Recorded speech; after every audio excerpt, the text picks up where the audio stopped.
Ah,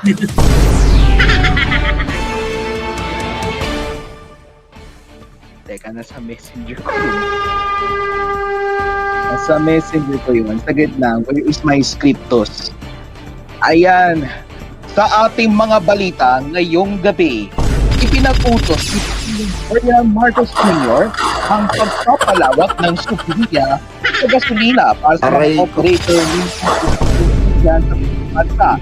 Ang anunsyo ay ginawa sa Parañaque Integrated Terminal Exchange or PITX, kung saan sinabi ng Pangulo na mas maraming sektor ang makikinabang sa programa. Ang bawat unit ng bus ay makakatanggap ng 10,000 piso ng subsidy sa gasolina upang makatulong na mapawi ang tumataas na gastos.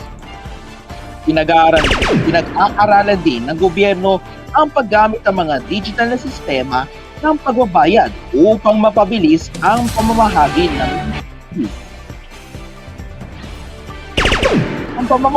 ng mga subsidy habang aray ko. pinapayagan pa rin ang mga pagpipilian sa cash at cheque. Nananawagan ang Pangulo ng kooperasyon mula sa transport groups para matiyak ang maayos na pagpapatupad at mas magandang serbisyo para sa mga commuters. Ang programa ay bahagi ng mas malawak na mga hakbang upang mapagaan ang epekto ng pandaigdigang pagbabagong presyo ng langis na dulot ng gyera sa gitnang silangan. Oras ay alas 8:42.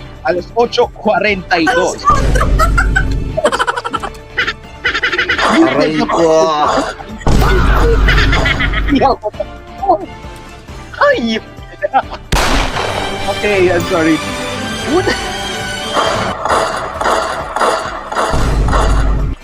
Samantala, napakahusay.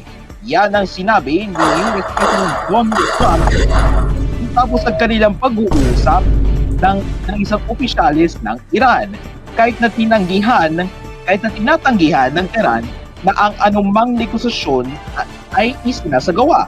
Ang pahayag ay dumating pagkatapos na maantala ni Trump ang mga plano para sa karagdagang pag-atake at magtakda ng isang deadline para sa Iran na muling buksan ang Strait of Hormuz. Iminumungkay ng mga ulat ang posibleng mga pag-uusap sa back channel na maaaring maganap sa mga darating na araw. Kasama ang mga international na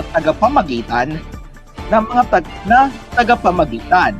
Gayunpaman, iginiit ng mga opisyal ng Iran na walang aktibong negosasyon na inaakusahan ang Estados Unidos ng pagtatangka na impluwensyahan ang mga pandaigdigang merkado. Sa kabila ng kawalan ng katiyakan, bumagsak ang mga presyo ng langis sa buong mundo at muling bumakon ang mga stock market kasunod ng anunsyo. Ang Israel sa bahagi nito ay nagsabi na ipagpapatuloy nito ang mga operasyong militar sa Iran at Lebanon habang nagpapatuloy ang gyera. Oras, alas 8:44. Sa Colombia naman, isang military plane na lula ng isang military plane po ang bumagsak. May kinasawi ng 33 katao at 12 ng iba pa ang sugatan. Ang military plane po na bumagsak sa Colombia ay lulan ng 121 katao. Bumagsak ang eroplano pagkaraan ng paglipad sa rehiyon ng Amazon, kung saan karamihan sa mga nakasakay ay pinaniniwala ang mga sundalo. Ang mga lokal na residente ay sumugod sa lugar na pinabagsakan ng eroplano upang tulungan ang mga nakaligtas habang tumugon ang mga emergency team. Sinabi ng mga otoridad na nasa higit 70 katao ang hinila mula sa kawasak ng eroplano sa crash site, na may mga pinsala at kalaunan ay dinala sa mga kalapit na ospital. Ang sanhi ng pagkabagsak ng eroplano ay nananatiling nasa ilalim ng investigasyon na may mga opisyal na nagsasabing walang mga indikasyon ng foul play sa ngayon.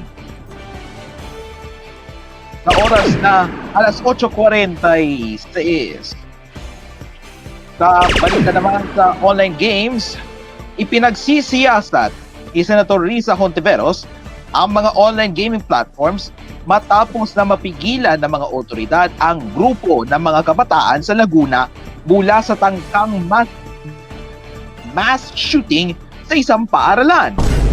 Sa inihaing Senate Resolution number 357 na inihain ni Hontiveros, inaatasan nito ang Senate Committee on Women, Children, Family Relations, and Gender Equality na imbestigahan ang mga online gaming platforms tulad ng Roblox, Minecraft, Fortnite, Call of Duty, Free Fire, at iba pang multiplayer online games na may violent content na posibleng maka-impluwensya sa mga kabataan na gumagawa ng karahasan. Alam mo, imbis na sa ating huling salita mga kaibigan, alam mo, kahit na alam mo, I get the initiative or let's say agenda ng Pilipinas, but the only problem is if they want to ban this if they want to ban Roblox, especially kailangan iba nila yung mga scatter, yung mga local gambling, iba na medyo gusto nga nilang iba yung Roblox, pero yung mga local gambling sites, tapos yung mga scatter, abay hindi nila binaban, diba? Ganun dapat. Equality dapat eh. Equal dapat yung ban.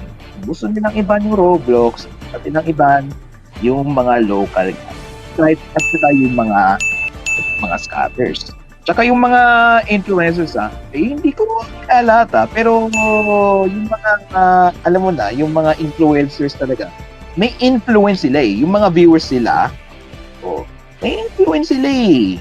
Lalo na yung mga kabataan, yun yung mas vulnerable sa gambling.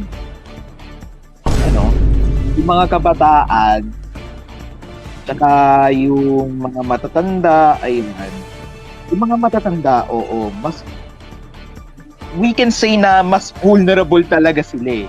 Mas vulnerable talaga sila. Yung mga matatanda. Kasi alam naman natin, may mga anak at asawa na yan eh. Diba? Kaya maraming pamilya ang dahil nga sa sugal na yun, dapat kasi i-total ban na yan eh. Kailan pa tayo nananawagan ng total ban sa mga gambling na yan? Kailan pa? Mga dati pa, di ba? Hindi yan nasolusyonan ng Pilipinas. Ang nasolusyonan lang nila yung sa mga pogo lang talaga eh. Pero yung sa mga local lang talaga, yung mga nag-ooperate dito sa Pilipinas, hindi nila masolusyonan. Hindi nila kayang solusyonan. Kaya ayun, nakakainis lang talaga kahit na lapag sa kalooban mo wala eh, kailangan mo talagang ilabas. Parang lang yan eh, feelings mo sa kanya na hindi mo kayang ilabas, pero pinipilit mo sa sarili mo na ilabas mo, di ba? If you know what I mean. I will milk you. Parang gano'n. Pero yun na nga, kung gusto nila, kung ibaban lang talaga ng isang Roblox, edi wala na tayong magagawa. We cannot do anything. Tapos yung giyera sa gitnang silangan, di ba? Yung Orange Man na yan, kala niya bibring siya sa buong mundo. Tapos sabihin niya na gusto niya bilhin Greenland. Diba? Paano mo masabing peace yun? Ano mo masasabing peace yun? You just want to expand your own empire just Pre. to show na show na but that doesn't Pre. prove it. Julo. Hindi yan peace. Peace yan. Hindi yan peace. So parang ang nakikita ko dito pre is like sumusunod siya sa views niya ni Adolf Hitler. Pero totoo naman parang yun ang nakikita ko, siya yung modern Nazi Germany. Hirang yan.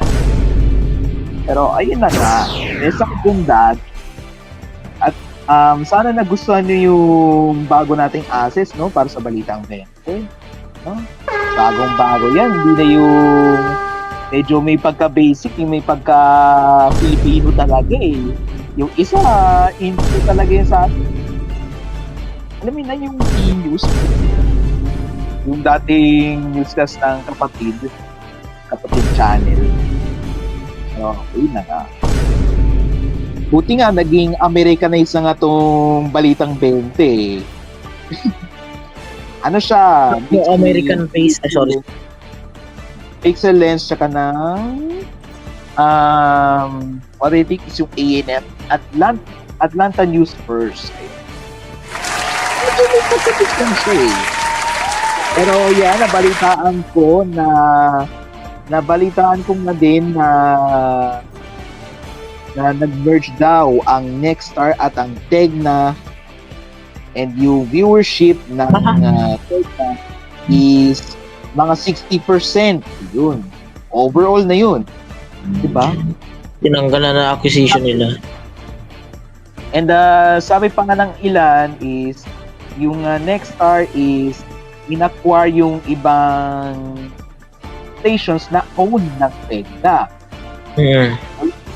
Na-reacquired, no? Kaya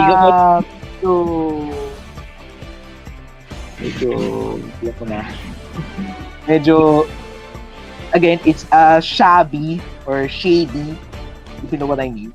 Shady yung pagka-partnership ng Tegna tsaka ng Tegna.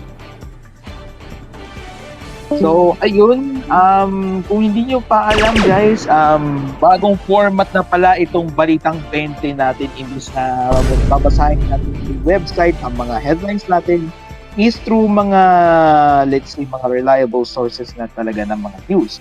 Let's say, mga short form.